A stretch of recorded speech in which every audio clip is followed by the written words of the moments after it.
Hey guys एनवाउ channel के इस expression video में आपका स्वागत है। तो लास्ट वीडियो में हमें पता लगा बैम और रेचल के उस टेस्ट के बारे में, जिसके बाद उन्हें मिलेगा रिवॉर्ड के रूप में थ्रोन फ्रैगमेंट। जहाँ टेस्ट काफी डिफिकल्ट है, उन्हें हेल्ड्रो को हराना है और साथ ही टी शाह को भी बचाना है। वहीं दूसरी तरफ यूरिज़ाद अभी भी घोस्ट के अंदर है। वहीं दूसरी तरफ र्यून और बाकी लोग डी शाह को रेस्क्यू करने के लिए कासल के अंदर पहुंच चुके हैं, लेकिन हेल्ड्रो की पावर भी कुछ कम नहीं है। वहीं दूसरी तरफ हमने देखा और एक मजीनो को, जो कि आ चुका है फ्लोरो डेथ पे और क्राका की ठीक सामने है। तो स्टोरी में आगे बढ़ने से पहले चैनल को सब्सक्राइब कर लें। तो देखते रहिए आगे।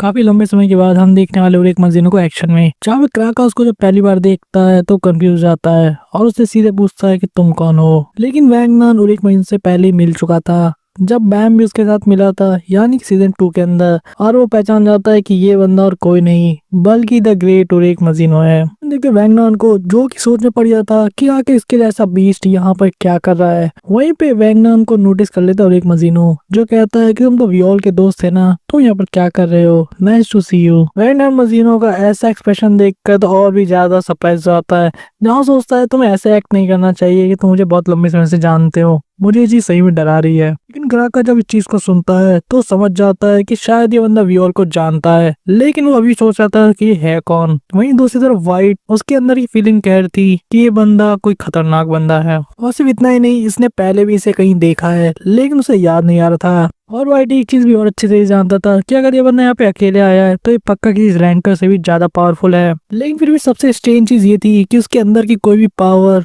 हाकिन सेंस नहीं कर पा रहा था। मजीनो के थॉट को देख पाते हैं, जो सोच रहा था कि लगता है वो एंगलेट काम कर गया। और उसके जस्ट बाद हमें दिखाया जाता है 30 मिनट पहले का फ्लैशबैक, जहाँ पे ठीक फ्लोर डेथ के ऊपर हम मजीनो की शिप को देखते हैं, जहाँ पे उसका दोस्त यानी कि यूजे उसे यहाँ आने से पहले एक ब्रेसलेट देता है, या ऐसा कहे एक एंकलेट। मजीनो इस एंकलेट को देखकर उससे पूछता है कि भला ये क्या है, जहाँ पे यूजर से एक्सप्लेन करता है कि एंकलेट प्रिवेंट करेगा दूसरे लोग को रिकॉग्नाइज करने से तुम्हारी पावर से, क्योंकि जो बहुत ज्यादा पावरफुल लोग होते हैं वो दूसरी की पावर को भी सेंस कर सकते हैं। यहाँ पे यूज यही बताता है कि उसने एक खास और एक मजीनो के लिए इसे ट्रांसपोर्ट करवाया है एयर से स्पेशली, ताकि ग्रैहम ज़ाद और एक मजीनो की प्रेजेंस को रिकॉग्नाइज ना कर पाए जब वो फ्लोर डेथ के अंदर जाएगा। और जैसे ही और एक मजीनो इस एंकलेट को पहन लेगा, कोई सामने वाला बंदा अगर इसे जज करने की कोशिश करेगा तो उसे फील होगा कि जैसे और एक मजीनो एक रेगुलर पर्सन है, यहाँ तक कि उसके अंदर एक रैंकर से भी कम पावर होगी। लेकिन रियलिटी में इसकी पावर ना सप्रेस होगी ना ही डिक्रीज होगी। लेकिन यहाँ पे यूजे एक और चीज कहता है कि तुम्हें अपनी पावर को ध्यान से यूज करना होगा, क्योंकि तुमने अगर गलती से अपनी 5% पावर उससे ज्यादा यूज कर लिया तो भी एंकलेट टूट जाएगा, क्योंकि ये संभाल नहीं पाएगा तुम्हारी इस इनोर्मस पावर को।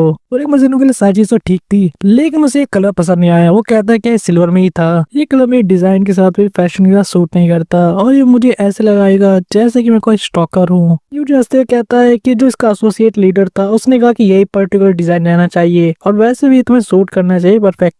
और यहाँ पर यूजे एक और चीज कहता है कि बॉस ने मुझे एक और मैसेज दिया था जो मैं तुम्हें डिलीवर करना चाहता हूँ। और यहाँ पे यूजे काफी सीरियस होकर बोलता है ये काफी वैल्यूबल है, तो इसे गलती से भी तोड़ना मत। और सिर्फ इतना ही नहीं, ग्रैम भी तुम्हें डंप कर देगी अगर उसे कभी पता लग गया कि तुम यहाँ पर आए थे। और एक मजीनो इस एंकलेट को तो लेता है, लेकिन जाते हुए गाली देते हुए जाता है कि इन बादशाह की वजह से ये हमेशा मेरी लव लाइफ को ही श्राप देते रहते हैं, लेकिन फिर भी ये शायद काम आ जाए इस बार। और इसी के साथ हम प्रेजेंट में देखते हैं, जहाँ पे और एक मजीनो क्राका ही सामने खड़ा था और सोच रहा था मुझे लगता है लूजर से फाइट करनी पड़ेगी, ऐसे तो मेरी 5% पावर भी काफी ज्यादा इनके लिए। वहीं पे हाकिन अब सेंस करता है कि सडनली और एक मजीनो की पावर इंक्रीज हो गई एकदम से, जो कि पहले तो बिल्कुल भी नहीं लग रही थी। जहाँ पे क्राका भी नोटिस करता है कि डेंजरस है और इसलिए बिल्कुल भी होल्ड बैक ना करते हुए अपना एक खतरनाक अटैक करता है, जिसका नाम था वर्ल्ड ऑफ डार्कनेस यानी कि ब्लैक कोरल हॉर्न। लेकिन यहाँ पे और एक मजीनो इस अटैक से बहुत ही आराम से बच जाता है और कहता है कि लगता है मैंने तुम लोगों को ओवर एस्टिमेट कर लिया, मेरी 5% नहीं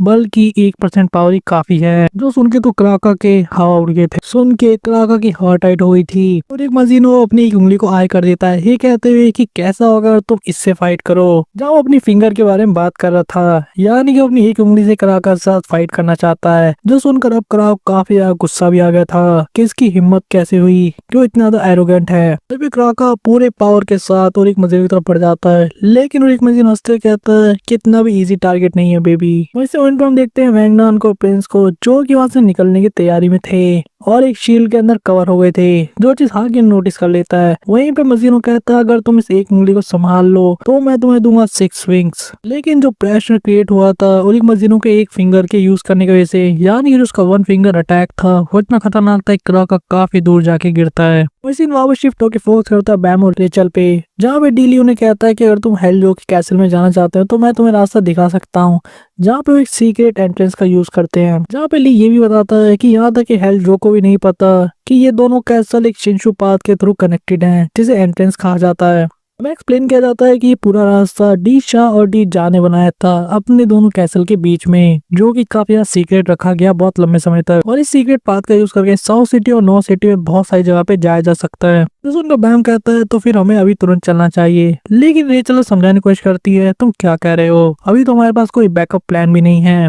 लेकिन बैम काफी ज्यादा सीरियस सा और थोड़ा सा परेशान भी, जहाँ कहता है कि मेरे दूसरे साथी लगता है डेंजर में है और अगर यूरी वहां पर है तो, और इसलिए मुझे हरी करना होगा चाहे कुछ भी हो जाए। रेचल से इतना ही कहती है कि तू अपने स्टूपिड ब्रेवरी के थ्रू अभी भी किसी तरीके से जिंदा इतने लंबे समय तक, लेकिन उसका ये मतलब नहीं है कि तुम्हारा लक किस दिन खत्म नहीं होगा। और यहाँ पे वो डीली से पूछती है क्या जो की कोई वीकनेस तुम्हें पता है, हम बिना किसी प्लान के वहाँ नहीं जा सकते सीधे। जहाँ पे डीली वापस इनसे माफी मांगता है और कहता है कि मुझे तो ऐसा कुछ नहीं पता। लेकिन यहाँ पे वो एक इम्पोर्टेंट चीज कहता है कि अगर वो डी शाह को उसके जेल से बाहर निकाल ले और वो इन्हें ज्वाइन कर ले तो शायद वो इन्हें हेल्प कर सकता है, और शायद कोई रास्ता निकल जाए अगर वो डी जा की आंखों का ही मदद ले, यानी कि हॉकनी की। जब बैन के पूछने पर डीली उन्हें एक्सप्लेन करता है कि जिस मोमेंट पे डी जा और डी शाह ने अपनी आंखों से एंड्रयू को देखा था, उसी टाइम से उन दोनों के पास एक मिस्टीरियस एबिलिटी आ गई थी, स्पेशली डी जा की आंखें जो कि फ्यूचर में देख सकती थी। और जब हेलजो ने कैसल पर अटैक किया था, यानी कि साउथ सिटी पे, इसी मदद से जो वहां से इन्वेड कर पाए कि उनकी आंखों ने पहले बता दिया था, लेकिन साथ ही में एक मिस्टीरियस वुमन ने भी उनकी हेल्प की थी, जहाँ में वो ग्रैम जात की बात कर रहे थे। जब हेलजो ने वापस नॉर्थ सिटी पर अटैक करने की कोशिश की, उसे हमेशा बहुत सारे ट्रैप्स मिलते थे क्योंकि उन्हें फ्यूचर के बारे में पता होता था, और इसलिए से अंत में हार मान के वापस जाना पड़ा और वो अब सिर्फ साउथ सिटी तक ही लिमिटेड रह गया। और जैसा कि डीजा का मानना है कि उनकी आंखें तुम्हें यहाँ तक लेकर आई हैं, तो शायद वो तुम्हें हेल्प भी करे जो को हराने में। तो बैम कहता है तुम शायद हॉकनी की बात कर रहे हो। वहीं दूसरी तरफ हम देखते हैं हॉकनी को, जो कि अभी भी डी शाह को बहुत अजीब तरीके से देख रहा था, जो कि पूरी तरह से मशगूल था लाइव फाइट देखने में और यूरी का पूरा तरीके से सपोर्ट कर रहा था। वहीं दूसरी तरफ हॉकनी इन सब चीजों को काफी देर से देखते देखते अंत में उससे रुका नहीं गया, जहाँ उसने लॉर्ड डीजा से पूछा कि इन्होंने क्यों उसे अपनी आंखें कह के बुलाया है। और डीजा यहाँ पे क्लियरली उसकी तरफ फिंगर करते हुए कहते हैं कि जो तुम्हारी आंखें हैं ऑब्वियसली वो मेरी हैं, और इसलिए मैंने तुम्हें ऐसे करके बुलाया। तुमने अपनी दोनों आंखें खो दी थी और तुम्हारा दोस्त तुम्हें यहाँ पर लेकर आया था मुझसे भीख मांगते हुए कि मैं तुम्हें तुम्हारी आंखें दे दूं, लेकिन तुम इमॉर्टल थे और इसलिए मैं तुम्हें तुम्हारी आंखों को ठीक नहीं कर सकता था। इसलिए मैंने उसके साथ एक डील की कि मैं तुम्हें अपनी आंखें दूंगा, लेकिन बदले में तुम्हें एक फेवर करना होगा। हॉकी इस बात सुन के माता से पूछता है क्या तुम्हें अभी भी कुछ याद नहीं आया। डीजा ये चीज हॉकी से पूछते हैं तुम्हें कोई भी बात याद नहीं है जो हमारे बीच में हुई थी। जहाँ भी हॉकी कहता नहीं। डीशा को लगता है काफी स्ट्रेंज है, लेकिन फिर भी चाहे कुछ भी हो सेवियर को यहाँ पर लेकर आ गया। लेकिन डीजा यहाँ पे कहते हैं तुम शायद उस बात को भूल गए जो मैसेज मैंने तुम्हें दिया था कि मुझे princess of the deep colour sea भी लेकर आना। वॉकनी को एकदम से याद आता है कि उसे ये बात याद आई थी और ये चीज उसने एमली को बताई थी, लेकिन दोबारा से ये बात याद ही नहीं आई। वॉकनी यहाँ पे इनसे पूछता है क्या आपको पता है कि मेरी आंखें किसने चुराई थी। जहाँ पे डीजा कहते हैं तुम्हारी आंखें, भला मुझे कैसे पता होगा, लेकिन तुम कैसे भूल सकते हो ये आंखें अगर अफवाह की माने तो हेलजो ने तुमसे छीनी थी। जैसा ही तुम्हारे फ्रेंड ने बताया था कि जब तुमने उसके कोऑपरेट करने से मना कर दिया और उसके लिए थ्रून फ्रैगमेंट भी नहीं ढूंढा तो जो को गुस्सा आ गया और उसने तुम्हारी आंखें निकाल ली, लेकिन फिर भी वो थ्रून फ्रैगमेंट को नहीं ढूंढ पाया और इसीलिए अंत में तुम्हारा फ्रेंड तुम्हें बचा कर मेरे पास लेकर आया था। क्या तुम्हें कुछ भी याद नहीं है? कितनी अजीब बात है। जहाँ दूर दूसरी तरफ मुंह करके माता इतनी देर से खड़ा था और कुछ भी नहीं बोल रहा था, लेकिन अब हॉकी जिसको सब बातें पता लग गई थी वो माता के पास आ जाता है और माता को कन्फ्रंट करते हुए पूछता है कि मैंने लॉर्ड से सुना है कि मैं यहाँ पे पहले भी था और मुझे लाने वाले तुम थे, तो क्या ये बात सच है। तो माता भी बात को ज्यादा तक छुपा नहीं सकता था, वो फाइनली मान लेता है कि हाँ मैं ही तुम्हें यहाँ लेकर आया था जब हेलजो ने तुम्हारी आंखें चुरा ली थी,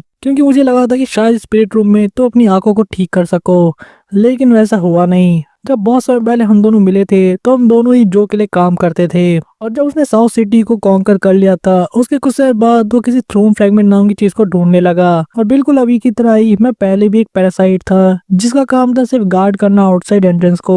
और एक दिन ऊपर से ऑर्डर आया है कि तुम्हारे साथ मिलकर मुझे थ्रोन फ्रैगमेंट को ढूंढना है, और मेरा काम सिर्फ ये था कि मैं तुम्हें अपनी लीज पे बैठा के पूरे टाइम उस जगह पर लेके जा सकूं जहाँ तुम थ्रोन फ्रैगमेंट को ढूंढ सको, क्योंकि तुमने पहले भी ऐसा किया था। लेकिन तुम काफी अजीब से बंदे थे जिसको ड्रॉ करना बहुत पसंद था, और तुम हमेशा मुझसे कहते थे कि तुम फ्लोर डेथ को छोड़ना चाहते हो। वह सिर्फ एक ही विश थी कि तुम ट्रेवल करो इस पूरे टावर में बहुत से दोस्तों के साथ और उन सबकी पिक्चर ड्रॉ करो। और हेल्डो ने तुम्हें प्रॉमिस किया था कि अगर तुम थ्रोन फ्रैगमेंट ढूंढ लेते हो तो वो तुम्हें यहाँ से जाने देगा, जो कि ऐसे तो सीधे सीधे एक झूठ था क्योंकि वो खुद भी नहीं जा सका। लेकिन इस केस हम एक टीम बनी और हमने काफी लंबे टाइम तक थ्रोन फ्रैगमेंट्स को ढूंढा था, और फाइनली हमें एक मिला भी। लेकिन उसको देखने के बाद तुम काफी अजीब बिहेव करने लग गए। तुमने कहा कि तुम्हारी जो पिक्चर है उसी के अंदर तुम्हारी सोल चली गई है। उसके जस्ट बाद तुम सीधे हेल्डो के सामने जाकर उससे कह दिया कि तुम उसकी मदद नहीं कर सकते, जिसका से जो काफी गुस्सा आ गया था, और गुस्से में उसने तुम्हारी आंखें निकाल ली थी, यहाँ तक कि तुम्हारी वो पिक्चर भी चुरा ली। और उसके बाद तुम्हारी आंखें तुम्हें कहीं वापस नहीं मिल सकी,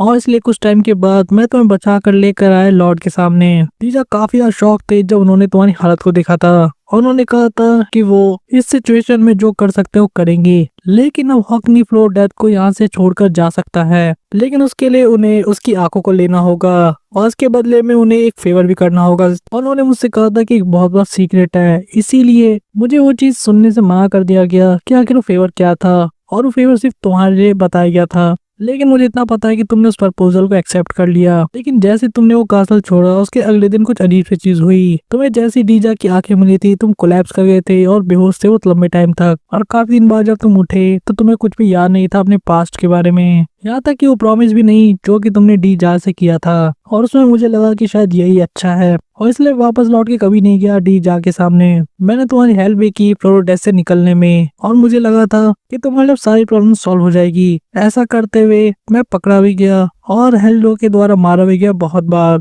हॉक ने माता से पूछा लेकिन तुमने इतना रिस्क क्यों लिया, जहाँ पे माता कहता है कि मैं चाहता था कि कम से कम तुम एक नॉर्मल लाइफ जी सको। तुम सब कुछ भूल चुके थे यहाँ के बारे में, और अब तुम फ्लोर ऑफ डेथ के बाहर भी जा सकते थे। तुम ट्रेवल कर सकते थे टावर में अपने दोस्तों के साथ, क्योंकि हमेशा से तुम्हारा यही एक ड्रीम था, और तुम अपना ड्रीम को अचीव कर पाओ अपने जीवन में। इसलिए मैंने सोचा कि यही बेहतर है कि तुम अपनी सारी पास्ट की मेमोरीज को भूले रहो और उसे कोई भी तुम्हें ना बताए। और ये सारी बातें जानने के बाद हॉकनी फाइनली माता को थैंक यू बोलता है, क्योंकि उसके फ्रेंड ने उसके लिए बहुत सारा सेक्रीफाइस किया था। और हॉकनी यहाँ तक बोलता है कि थैंक यू मेरे लिए सोचने के लिए इतना माता। लेकिन यहाँ से जाने के बाद मुझे कुछ रियलाइज हुआ, जब तक कि मेरे दिल के अंदर वो छेद है किसी भी तरह की जिंदगी मुझे खुश नहीं रख सकती। यानी कि वो पिक्चर जिसके अंदर मेरी सोल है वो जब तक पूरी वापस नहीं आएगी मेरे पास, मैं तब तक खुश नहीं रह सकता। मैं डेफिनेटली पनिश किया जा रहा हूँ क्योंकि मैं फॉरगेट कर गया था इतनी इंपॉर्टेंट चीज को। हमें जाकर हेल्डो से मिलना चाहिए माता, क्योंकि मैंने सुना मेरी पिक्चर साउथ सिटी में ही है, तो इसलिए मुझे वहाँ वैसे भी जाना ही है।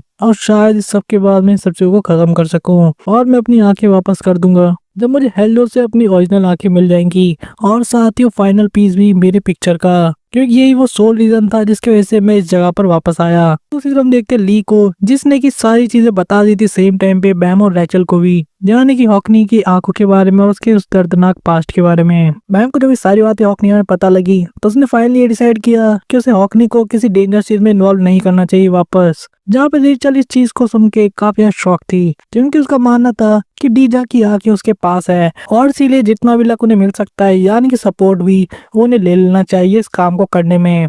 रेचल यहाँ पे ये भी रिवील करती है कि उसकी जो पिक्चर थी वो उसने अपने लाइट हाउस के अंदर रख रखी है, और इसीलिए वो काफी ज्यादा काम आएगा अगर उनके साथ चलेगा।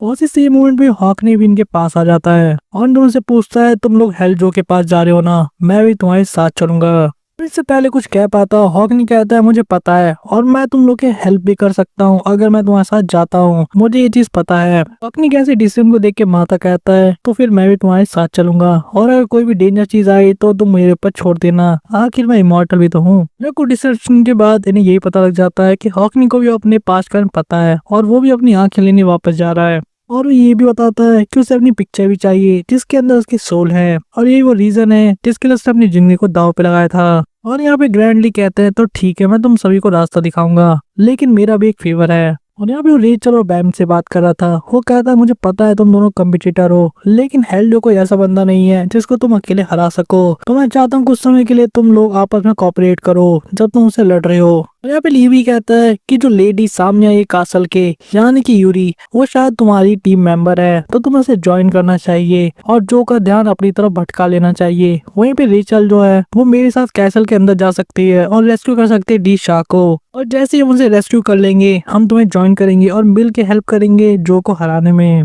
जहाँ बैम इस स्ट्रेटजी से खुश था और वो कहता है कि मिले तो ठीक है, लेकिन रेचल तुम क्या सोचती हो? जहाँ रेचल कहती है मेरी भी कोई कंप्लेंट नहीं है और वैसे भी मैं अपने आप से कुछ कर नहीं सकती। ऊपर से क्राका भी हमें चेस कर रहा था यहाँ पर, तो जितना जल्दी हो सके हमें यहाँ से निकलना चाहिए, हमारे पास ज्यादा ऑप्शन नहीं है। जहाँ पे ली कहता है तो तुम्हें मेरी रिक्वेस्ट से कोई दिक्कत नहीं है, जहाँ पे दोनों कहते हैं नो। वहीं पे ये लोग यहाँ से निकलने के लिए रेडी हो गए थे, क्योंकि अगर गलती से भी डी शाह ने इन्हें देख लिया तो वो भी इनके साथ जाने की जिद करेगा और इसलिए सभी सीक्रेट पाथ का यूज करके फॉलो करते हैं डी ली को। वो इसी सेम मोमेंट पे जाने की एंट्रेंस पे हेल्डोई कासल पर अभी भी बहुत भयंकर लड़ाई चल रही थी। हम देखते हैं यूरी ज़ात को जो कि उन आर्मी कमांडर को बहुत ही आराम से हरा रही थी और हेल्डो ये सब चीज नोटिस कर रहा था। यहाँ पे हेल्डो के अंदर से एक आवाज सुनते हैं जो कह रहा था कि ये पक्का एक अच्छी चैलेंजर है मेरे लिए हेल्डो। वहीं दूसरी तरफ बाकी सारे लोग भी अब इस कैसल की तरफ आने के लिए रेडी हो गए थे, जहाँ पे हम बैम और रेचल को देखते हैं जो कि कुछ बात कर रहे थे, क्योंकि यहाँ पे बैम कहता है कि मैंने कभी सोचा नहीं था कि हम दोनों वापस सिचुएशन की वजह से एक साथ रहेंगे कुछ टाइम के लिए। जहाँ पे रेचल उसे सीधे कह देती है कि एक मिनट के लिए भी ऐसा मत सोचना कि हम एलाइज बन गए या दोस्त, हम सिर्फ एक टीम के अंदर हैं ताकि हम थ्रोन फ्रैगमेंट को ढूंढ सके और जैसे ही काम खत्म हो जाएगा वैसे भी हमारी टीम भी खत्म हो जाएगी। जहाँ मैम कहता है हाँ मुझे पता है, और आगे जाते हुए कहता है कि हम दोनों दुश्मन हैं। रेचल ये चीज कहती है कि हाँ बिल्कुल सही, लेकिन कहते हम देख पाते हैं कि दोनों की आंखें कितनी ज्यादा दुख से भरी हुई थी। वहीं पे दूसरी हम देखते हैं यूरी ज़ात को जिसने कि हेल्डो को नोटिस कर लिया था। हेल्डो भी चीज देखकर थोड़ा सा पका गया कि कैसे यूरी ज़ात ने इतने दूर से उसे नोटिस कर लिया। ठीक इसी मोमेंट का फायदा उठाकर आर्मी कमांडर यूरी पे अटैक कर देते कहते हुए तुम्हारी हिम्मत कैसे हुई कि तुम मेरे सामने से नजरें हटा लो। जहाँ पे यूरी बहुत ही आराम से डॉज कर लेती है। नीचे से हेल्डो चिल्लाते कहता है क्या तुम मुझे सुन सकती हो? जहाँ इवान अब नोटिस करता है इसे कि ये पंख कौन है। हेल्डो चिल्लाते कह रहा था कि मेरा नाम हेल्डो है, मैं हूँ लॉर्ड साउथ सिटी का और मैं तुमसे एक फेवर मांगने आया हूँ। अब उसके आर्मी कमांडर इसको नोटिस कर लेते हैं, उससे पूछते हैं कि सर आप कासल के बाहर क्या कर रहे हो। जब इवान ने जब इसका नाम सुना तो समझ गया कि अच्छा ये है हेल्डो। और अब इवान को भी क्लियर हो गया था कि जो अनाउंसमेंट हुई थी यानी कि वो पक्का झूठ थी सिर्फ इन्हें फंसाने के लिए। और यूरी ज़ात यहाँ पूछती है कि तुम मुझसे क्या फेवर मांगना चाहते हो। वहीं पे हेल्डो काफी एक्साइटेड था और वो कहता है कि तुमने सही सुना, यहाँ पे हमारी सोच जो है वो एक कर्ज के अंदर है जिसकी वजह से हम इस जगह को छोड़कर नहीं जा सकते, लेकिन तुम्हारी पावर की वजह से हम उस कर्ज को तोड़ सकते हैं। तो क्या तुम्हारे अंदर थोड़ी सी भी इंटेंशन है हमारी मदद करने की? मैं बस ये बात को जानना चाहता हूँ। सबसे पहले हम देखते हैं यूरी ज़ात को स्माइल करते हुए जो कह रही थी मैं श्योर नहीं हूँ और वैसे भी मुझे क्या मिलेगा तुम्हारी हेल्प करके। जब हेल्डो इस बात को सुन कहता है कि एनीथिंग, जो भी तुम चाहो। और वो एग्जाम्पल के लिए कहता है high definition TV, DVD, fly station, Z box और कुछ भी, मैं तुम्हें सब कुछ लाके दे सकता हूँ। और एक्साइटमेंट में यहाँ तक कहता है कि मैं बहुत लंबे समय से प्लान कर रहा था इस जगह को छोड़ने की ताकि मैं बन सकूँ इस टावर का किंग। जो वह सुनते ही साथ यूरी ज़ात हंसने लग जाती है और कहती है तुम यहाँ का किंग बनना चाहते हो, मतलब तुम पक्का अपने बारे में बात कर रहे हो। जहाँ पे हेल्ड इस बात सुन कहता है हाँ बिल्कुल सही, मेरे पास एक अल्टीमेट पावर है और सिर्फ अगर किसी से फ्लोट से बाहर निकल जाऊं तो कोई मुझे रोक नहीं सकता मुझे यहाँ का राजा बनने से। तो बताओ तुम क्या करोगी, क्या तुम मेरी हेल्प करना चाहोगी या नहीं? यहाँ पे यूरी ज़ात को हंसते देखते हैं जो कह रही थी कि क्या होगा मैं तुम्हें मना कर दूं। यहाँ पे हेल्ड इस चीज को सुन के थोड़ा सा गुस्सा हो जाता है और कहता है मैं तुम्हें डिफीट करूंगा और उसके बाद तुम्हारी एबिलिटीज को तुमसे चुरा लूंगा। जहाँ पे यूरी ज़ात कहती है अच्छा ऐसा है क्या, लेकिन तुम वो किंग नहीं हो जिसका मैं वेट कर रही थी। हमें लगता है यहाँ पे यूरी ज़ात के अंदर जो घोस्ट है वो सबने ट्रू मास्टर की बात कर रही है जिसका वेट वो काफी समय से कर रहे हैं। और इसी के अगले मोमेंट पे ग्रैंड ज़ात को हम देखते हैं जो कि यूरी पे अटैक कर रही थी पीछे से, ये कहते हुए कि बस बहुत हुआ ये नॉनसेंस, इसे अब बंद करो। ग्रैंड ज़ात अटैक के साथ ही कहती है कि तुम्हारी जैसी स्पिरिट को यहाँ पर नहीं होना चाहिए, तुम्हें तो यहाँ से चले जाना चाहिए था, तुम मतलब क्या कर रहे हो। और ग्रैंड ज़ात की इस अचानक की एंट्री से सभी लोग वहाँ पे शॉक हो जाते हैं, चाहे वो इवान हो या फिर हेल्डो या ये छोटे मोटे आर्मी कमांडर। तो हम ये भी नोटिस करते हैं कि यूरी ने यानी कि उन घोस्ट ने उस अटैक को बहुत आराम से डॉज कर लिया है जो कि ग्रैम ने इनके ऊपर किया था। और यहाँ पे ग्रैम अच्छे से बोलती है कि long time no see ghost of the 13 months. जब सीन शिफ्ट हो जाता है और हम देखते हैं एक जमीन को जो कि पूरी तरह से टूट रखी थी, जैसे कि बहुत बड़ा भूकंप आया हो, और वहाँ पे बहुत ही खतरनाक गड्ढा हो गया था। जब हम देखते हैं उस आर्मी कमांडर को जो कि क्राका को लीड कर रहा था, वो काफी डरा होता है, ये सोचते है कि मुझे लगा मैं मरने वाला हूँ। जब वो एक मजीनों को दूर से देख के सोचता है कि भला ये कौन सा मॉन्स्टर आ गया है यहाँ पर। वो इसके जस्ट बाद हम देख पाते हैं कि वैगनार और मीसेंग जिस प्रोटेक्टिव शील्ड के अंदर थे, हाकिन भी उसी के अंदर है, और यूरा हाक दूसरे शील्ड के अंदर। हम नोटिस करते वैंगनान को जो कि हाकिन से पूछ रहा था कि बोला तुम यहाँ पे क्या कर रहे हो, लेकिन हाकिन के एक्सप्रेशन देख के हमें पता लग जाता है, जो बोलता है कि मुझे तो लगा था मैं पक्का जाने वाला हूँ, मेरे अंदर जो डर था वो इतने सारी बात बाहर आ गया। जहाँ पे वैंगनान से मजे लेते ये भी कहता है कि तुम्हारे स्लेयर के प्राइड का क्या हुआ। वही और एक मजीनो दूर से बहुत आराम से खड़े होकर सोच रहा था कि ये बंदा अभी भी जिंदा कैसे है। जहाँ पे हम क्राका को देखते हैं जो कि थोड़ी बुरी हालत में था लेकिन किसी तरह जिंदा था, और अपनी खतरनाक टेक्निक का यूज करके वो तुरंत अपनी पूरी बॉडी को ठीक कर लेता है। जहाँ थोड़ी देर पहले उसके बॉडी के सिर्फ कुछ ही पार्ट बचे थे, और ऐसा होते देखकर मजीनो इससे पूछता है तो क्या तुम्हारी बॉडी खुद को रीजनरेट कर लेती है, क्या किस तरीके का स्पेल है। इतना कहने के बाद मजीनो हंसते हुए कहता है कि अगर तुम इसे चीटिंग करोगे तो मैं तुम्हें अपनी विंग्स नहीं दे सकता बेबी। क्राका कहता है मुझे वो चाहिए भी नहीं, लेकिन कितनी शेम की बात है, तुम काफी ज्यादा यूजफुल हो सकते थे। जब मजीनो क्राका को लेके ये सोचा था, वहीं दूसरी तरफ क्राका अपने उन्हें सोचा था कि अगर ये विंग्स की बात कर रहा है तो ये पक्का वो खाई सॉन्ग से जुड़ा हुआ है, और जो ट्रेमेंडस पावर मैंने अभी अभी देखी है, और साथ इसका ओवरफ्लोइंग कॉन्फिडेंस, इसका नार्सिज्म पर्सनैलिटी, ये पक्का ओरेक है। दूसरी तरफ ओरेक मजीनो अपनी फिंगर से बात कर रहा था और कह रहा था कि लगता है बहुत ही पेस्की ओपोनेंट के सामने आ गए हैं मिस्टर फिंगर। एक तरफ मजीनो अपने उन्हें सोच रहा था क्या मुझे अपना अटैक स्टाइल चेंज कर देना चाहिए। वहीं पे क्राका को समझ में आ गया था उसके सामने कौन है, और वो सोच रहा था कि ये वो बंदा है जिसने अपने आप को खुद ही घोषित कर दिया था टावर का चैंपियन, जिसकी पावर इक्विवेलेंट है किसी भी 10 ग्रेट फैमिली के लीडर से या फिर खुद किंग जहाज से। तो क्राको को सिचुएशन में काफी गुस्सा भी आ रहा था, जहाँ सोच रहा था कि इसके जैसा बंदा यहाँ पर क्या कर रहा है, जो बंदा खुद वाइस कैप्टन है वो का सॉन्ग का। लेकिन यहाँ पे एक चीज तो एकदम क्लियर है कि वो उसकी एक सिंगल उंगली तक को भी हरा नहीं सकता।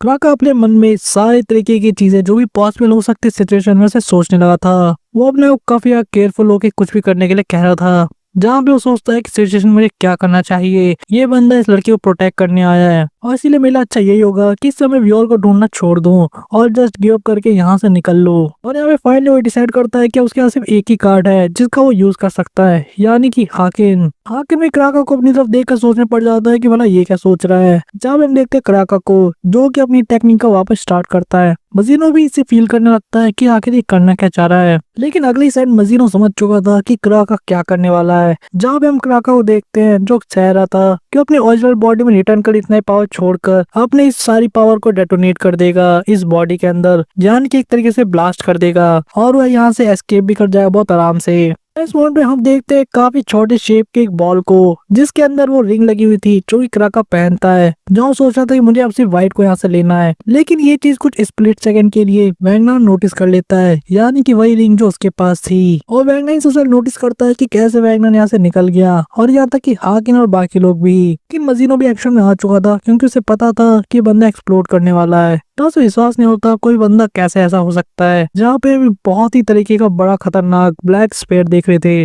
लेकिन मजीनो की पावर हमें पता ही है, वो बंदा इन सभी को बचा लेता है उस ब्लास्ट से। जहाँ पे सबसे पहले यूरा से पूछता है क्या तुम लोग ठीक हो। यहाँ पे यूरा आकर रिप्लाई सुन के मजीनो को थोड़ा सा फील होने लग जाता है, जहाँ सोच रहा है कितनी गॉर्जियस है देखने में, लेकिन कितनी अच्छी बात है कि अब ये लोग सेफ है। वो यहाँ पे कहता है कि काफी डेंजरस था वो इविल बास्टर्ड, लेकिन मैंने खास तुम्हारे लिए उन सभी को भगा दिया है, तो तुम्हें कोई चिंता करने की कोई जरूरत नहीं है। इससे पहले मजीनो उनको पकड़ता और उनसे जबरदस्ती इनसे माफी मंगवाता, लेकिन नोटिस करता है कि वो लोग यहाँ से भाग चुके हैं। लेकिन अगली सेकंड मजीनो को ये थॉट आता है कि वैसे भी वो लोग न्यूसेंस से तो उन्हें जान ही देना चाहिए। लेकिन वैगनार यहाँ पे पूछता है कि उरिक मजीनो आप भला यहाँ पर क्या कर रहे हो। जब उरिक इस तरह देखते कहता है ओ बेबी मेरा स्लेयर कैंडिडेट क्या कर रहा है आजकल। जो सुनकर वैगनार से पूछता है क्या तुम यहाँ पे व्योल से मिलने के लिए आए हो, जिसके जवाब में उरिक मजीनो सिर्फ इतना कहता है कि ये पार्ट ऑफ द रीजन है मैं यहाँ पर आया हूँ, लेकिन उसके अलावा भी कोई ऐसी चीज है जिसकी वजह से मुझे यहाँ पर आना पड़ा। फिर जो सुन के वैगनार अब और भी क्यूरियस हो गया था कि भला मजीनो को यहाँ पर कौन सा काम लग गया। जहाँ उरे की चीज बताता है फ्लैशबैक के थ्रू कि कैसे बहुत साल पहले उसे एक अजीब सी चीज मिली थी यहाँ पे, एक रिडिकुलस क्रिएचर जो कि फ्लोर ऑफ डेथ पे था, और वो चीज उसने एक लड़के को दे दी। लेकिन वो चीज मॉन्स्टर काफी ज्यादा खतरनाक और बड़ा हो गया और अब काफी डिफिकल्ट हो चुका है उसको रोकना। और उसकी वजह से यहाँ पे एक लेडी जो यहाँ पे रहती है काफी टाइम से, वो मुझे इसके वजह से काफी ज्यादा नफरत करने लग गई। और वो इनकी पूछने पे कि मॉन्स्टर क्या था, और एक मजीना पे बताता है कि वो था रेड थाइसा जो कि उसने हेल्थ जो को दिया था। वो यहाँ पे थोड़ा सैड हो गया था सोचते हुए इसके बारे में, लेकिन वो कहता है कि वो उन कम लोगों में से एक है जिनकी एबिलिटीज को मैं एक्नॉलेज करता हूँ। लेकिन वो एक तानाशाह बन गया, यानी कि टायरेंट। यूरा इस बात सुनने काफी सरप्राइज हो रखी थी, लेकिन मजीनो कह रहा था कि वैसे भी तुमने सुना है ना, हम कभी गैस नहीं कर सकते कि लोग आगे जाके कैसे बनेंगे। लेकिन इतना कहने के साथ ही उरी मजीनो से जाने लगता है कह के कि ठीक है, मैं तुमसे अगले टाइम मिलूंगा बेबीज। मैंने उसे ऐसे यहाँ से जाते हुए देखकर उसे पूछता है कि तुम मतलब कहाँ जा रहे हो, जहाँ पे और एक मजीनो स्माइल के साथ कहता है उस लेडी के लिए मैं इस न्यूसेंस को खत्म कर दूंगा, क्योंकि मैंने तुम्हें बताया था ना मैं हीरो हूँ हर लड़की की कहानी में। वही दूसरी तरफ हम काफी टाइम के बाद देख पाते हैं बैम और रीचल की टीम को, जो कि ली की वजह से उस सीक्रेट पाथ को फॉलो करते जा रहे थे, जो कि काफी डेंजर सी राइड लग रही थी, जहाँ पे माता और बाकी लोग चिल्ला रहे थे। और ये आवाज को नोटिस कर लेता है कि नीचे से कैसी आवाज आ रही है, और उसी सेम मोमेंट पे कासल को तोड़ते हुए जमीन के नीचे से निकलता है उनको डिवाइस, जिसको राइड करते हुए ये लोग यहाँ पर आए थे। जब माँ सबसे नोटिस करता है कि वो लोग कहाँ पर है, और वो समझ जाता है कि वो हॉल का एंट्रेंस था जो कि हेल जो कि काजल के अंदर है। जब बैम नोटिस करता है काफी शोर शराबा हो रहा है, जहाँ पे लोग हेल्प में करके चिल्ला रहे हैं, और कौन किसी के पीछे भाग रहा था। जब ली कहता है कि लगता है कुछ इंट्रूडर इस कासल के अंदर आ गए हैं, जिसकी वजह से यहाँ के गार्ड डर के भाग रहे हैं। ये हमारे लिए एक अच्छी अपॉर्चुनिटी है, हमें अपने आप को टीम में डिवाइड कर लेना चाहिए और आगे बढ़ना चाहिए। जैसे इवेंट पे उनके पीछे से कोई आ रहा था, जो कि यहाँ का एक गार्ड था, यानी कि फैब्रिगेस। इससे पहले कि फैब्रिगेस अटैक कर पाता, ग्रैंड डेली उसे देख लेता है, उसे कहता है गद्दार तुम वापस आ गए। फैब्रिगेस के लिए काफी अच्छी अपॉर्चुनिटी थी, जहाँ पे हेल्जो ने से छोड़ा था, लेकिन अगर वो ली को उसके सामने लेके चले जाता है तो उसे उसकी पावर वापस मिल जाएगी। जहाँ पहले तुरंत अलर्ट हो जाता है और सभी को कहता है कि अगर इसने गलती से भी तुम्हें चुबा दिया अपना कंटेनर, तो इसकी वजह से इसका गंदा खून तुम्हारी बॉडी में आ जाएगा, जो काफी पॉइजनस है। जब हम उसकी बॉडी की नीडल को देख पाते हैं, जो कि उसकी टेल से जुड़ी हुई थी, जो बता रहा था कि अगर ये मैं किसी को मार देता हूँ तो कोई इमोर्टल पीपल भी बहुत दिनों तक नहीं उठते। जो देखकर मारा तो काफी ज्यादा डर गया था, लेकिन बैम में पूरे फॉर्म में था, जहाँ पे वो तुरंत ही अपनी शिनशु ब्लैक होल स्फीयर का यूज करता है। कि अगले मोमेंट ही हम देखते हैं इस सोल्जर को यहाँ से गायब होते हुए, जान की एक तरीके से मरते हुए। जहाँ पे फैब्रिगेस मरते सोच रहा था क्या ये लिटिल पंक ने जस्ट अभी मुझे मार दिया, न सोचने से पहले ही वो गायब हो जाता है, जो देखकर सभी लोग वहाँ पे शॉक हो गए थे, खासकर रेचल। और ये देखने के बाद ली भी सोचने पड़ गया था कि शायद ये सच में सेवियर है, जिसके बारे में डी जाने से बताया था। यही असली पावर एक सेवियर की। जहाँ पे बैम कहता है कि लेट्स गो। बैम के ऐसी खतरनाक अटैक और इस स्पेल को ब्रेक करते हुए कि कैसे वो भी इमॉर्टल बीइंग को यूरी की तरह ही मार सकता है। आज के एक्सप्रेशन वीडियो को यहीं पे खत्म करते हैं, जहाँ पे इस वीडियो में ये भी पता लगा कि कैसे उरेक मजीनो इतना पावरफुल है कि उसके एक फिंगर को भी फक्का स्लेयर तक हरा नहीं सकता। वहीं दूसरी तरफ ये भी खुलासा हुआ कि कैसे उरेक मजीनो वो बंदा था जिसने रेड थाइसा जैसे पावरफुल मॉन्स्टर को हेलजो को दिया था, जिसकी वजह से हेलजो आज इतना खतरनाक तानाशाह बन पाया है। वहीं दूसरी तरफ ग्रैंड भी यूरिजाब पे अटैक कर दी थी, जहाँ वो घोषवादा शेट्टी मंथ को पहले से जानती थी कि वो कैसे काम करते हैं। तो आने वाले टाइम में आखिर दोनों की फाइट क्या रिजल्ट लेकर आएगी, क्या दोनों में से कोई एक प्रिंसेस मारी जाएंगी, या इस अजीब से फ्लोर ऑफ डेथ पे जहाँ पे मौत भी लोगों को अच्छे से नहीं मिलती, क्या बैम के दोस्त भी यहाँ पे मर जाएंगे, या हम इटर्नल टाइम के लिए यही फंस कर रह जाएंगे। इन सभी चीजों के आंसर जानने के लिए, और आखिर क्या लास्ट टोन फ्रेगमेंट किसका होगा, रेचल का या बैम का, इन सभी चीजों के आंसर आपको हमारे नेक्स्ट वीडियोस में मिलेंगे। तब तक के लिए वीडियो को लाइक करें, चैनल सब्सक्राइब करें, ये वीडियो पसंद आए तो वीडियो को ज्यादा शेयर करें, और हमें कमेंट करके बताएं कि आपको और कौन सी चीजों के ऊपर वीडियो चाहिए। तो तब तक के लिए बाय गाइस।